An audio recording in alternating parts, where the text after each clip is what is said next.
Welcome back to my channel mommies planet India. मैं पल्लवी एक बार फिर से आपका स्वागत करती हूँ। आज की वीडियो में हम बात करेंगे एलकेजी के सिलेबस का। जी हाँ, आज हम जानेंगे जो हमारे 3 से 5 साल के बच्चे हैं उनको स्कूल में एलकेजी में क्या क्या पढ़ाया जाता है। मान लीजिए आप घर में होम स्कूलिंग कर रहे हैं तो ये जानकारी आपके लिए काफ़ी हेल्पफुल होगा। वीडियो शुरू करने से पहले एक रिक्वेस्ट है, वीडियो अगर पसंद आए तो लाइक ज़रूर करें, शेयर करें और चैनल सब्सक्राइब ज़रूर करें। मैंने एलकेजी के सिलेबस पे, यूकेजी के सिलेबस पे, नर्सरी सिलेबस पे काफ़ी सारे वीडियोस बनाए हैं। तो अगर अभी तक आपने नहीं देखा है तो जल्दी से मॉम्स प्लैनेट इंडिया क्लिक करें और वहाँ पे जाके चेक करें। तो चलिए फटाफट आज का वीडियो शुरू करते हैं और जानते हैं एलकेजी में बच्चों को क्या क्या पढ़ाया जाता है।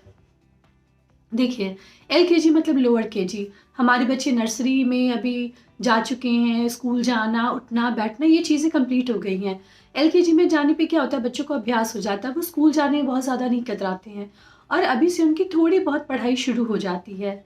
तो यहाँ पे हम सिलेबस को 4 भाग में बांटेंगे। पहला हमने रखा है इंग्लिश, दूसरा हिंदी, तीसरा मैथ और फोर्थ हमने जनरल अवेयरनेस करके रखा हुआ है ताकि समझने में आसानी हो और आपको मैं एक एक सब्जेक्ट के बारे में डिटेल में बता सकूं। सबसे पहले हम बात करते हैं इंग्लिश की। तो देखिए, इंग्लिश में बच्चों को नर्सरी क्लास में अल्फ़ाबेट पहचानना सिखाया जाता है। ये ए है, ये बी है, ये सी है, इस तरह से बच्चे पहचानते हैं।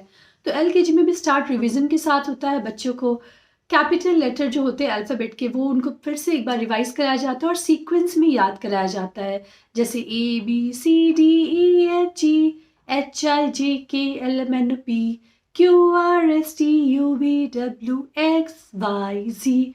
इस तरह से बच्चे अब आसानी से बोल लेते हैं। तो यहाँ पे बच्चों को अल्फ़ाबेट पहचानना आ गया, याद हो गया है। तो अब उनको कैपिटल तो आता है, स्मॉल केस लेटर सिखाया जाता है। जी हाँ, अब बच्चों को हर कैपिटल लेटर का स्मॉल लेटर सिखाया जाता है। जैसे कैपिटल ए है तो इसका स्मॉल ये होगा, कैपिटल बी ये है तो इसका स्मॉल बी ये होगा। इसी तरह बच्चों को कैपिटल और स्मॉल अल्फ़ाबेट जो होते हैं वो पहचानना और कौन सा अल्फ़ाबेट का स्मॉल लेटर कौन सा होगा ये मैच करना भी सिखाया जाता है। जैसे आप इमेज में देख सकते हैं, यहाँ पे कुछ कैपिटल अल्फ़ाबेट दिए हुए हैं, यहाँ कुछ स्मॉल लेटर्स लिखे हैं। तो यहाँ पे बच्चों को मैच करने दिया जाता है जिससे बच्चे याद कर पाते हैं और समझ पाते हैं। अगर हम बात राइटिंग की करें तो बच्चों को भी स्ट्रोक सिखाया जाता है, डिफरेंट स्ट्रोक, जैसे स्लैंट लाइन हो गया, स्लिपिंग लाइन हो गया, वेव हो गया, कर्व हो गया। इसकी प्रैक्टिस फिर से कराई जाती है। इसके बाद वापस हम अल्फ़ाबेट ट्रेसिंग पे आते हैं। शुरुआत कभी भी सीधे अल्फ़ाबेट से नहीं की जाती है, पहले उनको डिफरेंट स्ट्रोक सिखाया जाता है ताकि पेंसिल पे उनका ग्रिप बन सके, वो घुमाना सीख जाए अपनी कलाई को। तो ये सारी चीज़ें हो जाती हैं। इसके बाद वो अल्फ़ाबेट ट्रेसिंग करते हैं। उनको एलकेजी में कुछ बुक्स दी जाती है जिसमें वो अल्फ़ाबेट को ट्रेस करना सीखते हैं। मैंने बहुत सारे बुक के लिंक डिस्क्रिप्शन में भी दिए हैं, तो अगर आप वहाँ चाहते हैं तो वहाँ से भी आप मंगवा सकते हैं। तो इस तरह से बच्चों को राइटिंग धीरे धीरे सिखाया जाता है इंग्लिश में। इसके बाद बच्चों को ए से क्या डिफरेंट लेटर्स, डिफरेंट वर्ड हो सकते हैं, जैसे ए से एप्पल, ए से एप, ए से एंड। इस तरह से डिफरेंट डिफरेंट उनको याद करवाया जाता है और चित्र के हेल्प से। अभी क्या है ना, बच्चों की जो मेमोरी है वो पिक्चोरियल है, वो पिक्चर्स को ज़्यादा अच्छे से याद करते हैं। इसीलिए चित्र के हेल्प से बच्चों से कितने सारे वर्ड बनते हैं ये उनको दिखाया जाता है और याद करवाया जाता है। इसके बाद जब बच्चे पहचानने लगते हैं तो फिर यहाँ पे कुछ चित्र बना दिया जाता है और बोला जाता है यहाँ पे कुछ अल्फ़ाबेट के लेटर्स देके कि एप्पल का पहला वर्ड क्या होगा, ए होगा, बी होगा, सी होगा। तो बच्चे झट से मैच करते हैं कि एप्पल का पहला वर्ड तो ए है तो ए यहाँ पर है। इस तरह से मैच द फॉलोइंग करके भी बच्चों को सिखाया जाता है। इसके बाद बच्चों को सीक्वेंस में ABCD लिखना, कैपिटल में, स्मॉल में, और कई बार उनको इस तरह से मिसिंग करके दिया जाता है, जैसे ए के बाद बी नहीं लिखा रहेगा, डैश रहेगा, सी रहेगा, फिर डैश रहेगा। तो बच्चों को वहाँ फिलअप करना होता है कि सीक्वेंस में क्या होता है। बच्चे पहचान रहे हैं, बोल रहे हैं, तो अब उन्हें सीक्वेंस में याद करना भी सिखाया जाता है। इसके बाद बच्चों को फोनिक साउंड की ड्रिल होती है, जैसे एह एह एप्पल, ब ब बॉल, कैट, ड ड डॉग। इस पे भी मैंने काफ़ी वीडियो बनाए हुए हैं फोनिक साउंड पे, तो आप चेक कर सकते हैं। तो इस तरह से बच्चों को स्कूल में फोनिक साउंड की ड्रिल कराई जाती है ताकि बच्चों को पता चल सके जो अल्फ़ाबेट का लेटर है ए, उसका साउंड क्या है, एह एह एह एप्पल, ब ब बॉल। तो इस तरह से बच्चों को इसका ड्रिल कराया जाता है। इसके बाद उन्हें काफ़ी सारे राइम्स याद करवाए जाते हैं ताकि उनकी जो वोकैबुलरी इंग्लिश में वो इनरिच हो सके, नए नए वर्ड को वो बोलना, रिपीट करना ये सीख सके। इसके बाद आते हैं तो बच्चों को यहाँ पे वॉवल और कॉन्सोनेंट भी सिखाया जाता है, जैसे वॉवल का साउंड क्या होता है, उसके आगे ए लगाते हैं या एन लगाते हैं, कॉन्सोनेंट के आगे क्या लगाते हैं। जैसे आप देखते होंगे बच्चों की जो अभ्यास वाली बुक होती है उसमें लिखा रहता है dash hat, dash umbrella, an umbrella. तो बच्चों को यहाँ बताया जाता है कि वॉवल क्या होता है, कॉन्सोनेंट क्या होता है, जो आगे यूकेजी में भी बताया जाएगा, लेकिन थोड़ी सी शुरुआत उनको एलकेजी से भी की जाती है। इंग्लिश का सिलेबस हमारा बच्चों का एलकेजी का कंप्लीट होता है। अब बात करते हैं हिंदी की। तो हिंदी में भी बच्चों को उसी तरह से वर्णमाला के जो अक्षर होते हैं उनको बोलना और याद करना सिखाया जाता है। स्वर के जो अक्षर होते हैं जैसे आ ई उ री, ए ओ अं आहा, इस तरह से बच्चों को चित्र की मदद से बार बार प्रैक्टिस करवा के याद करवाया जाता है। इसी तरह से बच्चों को जो व्यंजन होती है क ख ग, इसको भी बार बार चित्र की मदद से बोल बोल के याद करवाया जाता है। जब बच्चों को याद हो जाता है, इसके बाद बारी आती है ट्रेसिंग की। जैसे इंग्लिश में मैंने बताया कि अभ्यास पुस्तिका में बच्चे ट्रेस करना सीखते हैं, तो हिंदी में भी बच्चों की जो बुक होती है उसमें बच्चों को ऊपर से ट्रेसिंग सिखाई जाती है। जैसे अ लिखा है तो अ को कैसे घुमाते हैं, कैसे लिखते हैं, वो उस तरह से अभ्यास कराया जाता है। इसके बाद बच्चों को आगे चल के जैसे क से कबूतर होता है, तो क से कितने सारे शब्द बन सकते हैं। क से किताब हो सकता है, कबूतर हो सकता है, क से कलम हो सकता है। तो इस तरह से कुछ चित्र दिए रहते हैं और बच्चों को यहाँ पे कुछ अक्षर दिए रहते हैं, तो बच्चों को मैच करना होता है। जैसे कि आप यहाँ देख सकते हैं, तो ये बच्चे सीखते हैं, अलग अलग तरह के पोयम सीखते हैं।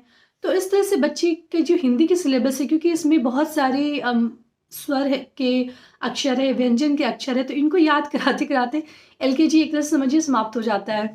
तो यहाँ पे हिंदी में इन चीज़ों की प्रैक्टिस कराई जाती है। इसके अलावा बच्चों को मैच द फॉलोइंग की हेल्प से मिसिंग जो अल्फ़ाबेट है वो लिखना, जो अक्षर होते हैं उस तरह से उनको अभ्यास कराया जाता है। अब बारी आती है मैथ्स की। तो मैथ्स में बच्चों को क्या पढ़ाया जाता है, तो देखिए अभी क्या है, बच्चे हमारे नंबर्स पहचानना सीख जाते हैं। नर्सरी में मोटा मोटी वो नंबर्स पहचान लेते हैं, तो एलकेजी में उन्हें 1 से 50 तक गिनती सिखाई जाती है। जैसे अभी बच्चे 1 to 10 जानते होंगे, लेकिन एलकेजी में उनको 1 to 50 काउंटिंग सिखाई जाती है, वो भी सीक्वेंस में। बच्चों को पहचानना, लिखना, बार बार अभ्यास करना, और ये असेंडिंग और डिसेंडिंग दोनों फॉर्म में सिखाया जाता है। जैसे 1 to 10 बच्चे लिखते हैं फॉरवर्ड काउंटिंग, अब उनको बैकवर्ड काउंटिंग भी सिखाया जाता है, जैसे 10, 9, 8, 7। इससे क्या होता है, बच्चों की काउंटिंग के प्रति कॉन्सेप्ट क्लियर हो जाती है।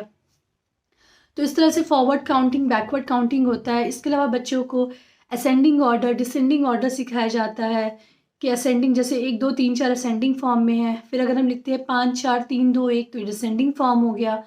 इसके अलावा बच्चों को सीक्वेंस में बार बार लिखना और मिसिंग नंबर्स, जैसे 1 to 10 में 1 लिखा है, 2 नहीं लिखा है, 3 लिखा है, 4 नहीं लिखा है, तो बच्चों को वहाँ फिलअप करना होता है। तो ये चीज़ों का अभ्यास बार बार कराया जाता है। इसके अलावा चित्र की मदद से, जैसे यहाँ 10 एप्पल्स हैं तो बच्चों को काउंट करके लिखना होता है, मैच करना होता है 10, या फिर 9 ट्रीज़ हैं तो उनको मैच करना होता है। तो इस तरह से बच्चों को गिनती सिखाई जाती है। इसके अलावा बिफोर, आफ्टर, बिटवीन जो नंबर्स होते हैं वो बहुत जो बेसिक हैं, क्योंकि बच्चे भी गिनती सिर्फ 1 से 50 तक जानते हैं, वो सिखाया जाता है। कई स्कूल में 1 to 10 स्पेलिंग भी सिखाया जाता है, जैसे ONE1, TWO2। ये आगे यूकेजी में भी चलता है, लेकिन एलकेजी में भी इसकी शुरुआत की जाती है। तो ये मोटा मोटी आपका मैथ्स का सिलेबस हुआ। अब बारी आती है जनरल अवेयरनेस की। जनरल अवेयरनेस हम इसलिए बोल रहे हैं क्योंकि यहाँ पे सारी चीज़ें सिखाई जाती हैं, जैसे fruits name, vegetables name, family members name, about my self. इसके अलावा फिंगर्स के नेम, रेनबो के कलर्स हो गए, या फिर फ्लैग जो हमारा इंडियन फ्लैग है उसके बारे में, नेशनल सिंबल के बारे में। इसके अलावा बच्चों को बॉडी पार्ट्स के नेम होते हैं, वो फिर से बच्चों को याद कराया जाता है। इसके अलावा how many days are in a week, how many months are in a year, ये भी चीज़ें बच्चों को बार बार बोल के अभ्यास करा के सिखाई जाती है। इसके अलावा बच्चों को खूब सारी कलरिंग कराई जाती है। कलरिंग इसलिए इंपॉर्टेंट होता है ताकि उनका ग्रिप बन सके, तो खूब सारा कलरिंग, खूब सारा पेंटिंग, बहुत सारे आर्ट क्राफ्ट, ताकि बच्चों का इंटरेस्ट बना रहे। तो ये सारी जो एक्टिविटी मोटा मोटी होती है वो एलकेजी की होती है। तो एलकेजी में फोकस करें कि बच्चे चीज़ों को पहचानना, करेक्ट ऑर्डर में सीख जाएं।